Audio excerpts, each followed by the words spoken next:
இப்போ இன்னைக்கு பிசாசு இந்த நாட்கள்ல இந்த கடைசி காலங்களில் என்ன செய்யறான், நல்ல தேவ பிள்ளைகளையே இன்னைக்கு வஞ்சித்து ஜெபத்துல இருந்தும் விசுவாசத்துல இருந்தும் வழிக போகிறதுக்குரிய வழிகள் என்ன இருக்கா, கொஞ்சம் கொஞ்சமா அரிச்சு அவனுடைய லைஃபை மோசம் போக்கி 20 வருஷத்துக்கு பின்னால விழுந்து போகிறத இப்போ இருந்தே பிளான் பண்ணி செய்வான்.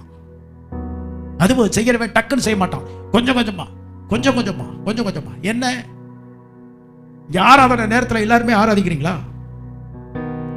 ஆராதிக்கிறவங்களை நான் சொல்ல, உண்மையிலேயே மெய் மறைந்து தேவனை ஆராதிக்கிறவங்க ஒரு கூட்டம் இருக்கு, இல்லைன்னு சொல்ல. நான் சிலரை பார்க்கும்போது எதுக்கு நீ சர்ச்சுக்கு வர்றன்னு கேட்க வேண்டியதா இருக்கு. எதுக்கு சர்ச்சுக்கு வர? நீ சர்ச்சில் வந்து தேவனையா ஆராதிக்க தெரியலன்னா பரலோகத்துக்கு எப்படி வருவேன்? இந்த சபையில இருந்து ஒரு ஆள் வந்து ஆராதனையில வந்து விடுபட்டு இன்னைக்கு நரகத்துக்கு போறான்னா அதுக்கு வராமே இருந்திருக்கலாமே தான் நம்ம நினைக்க வேண்டியதா இருக்கு. ஒரு ட்ரைனிங் பிளேஸ், இது ஒரு பற்ற இடம்.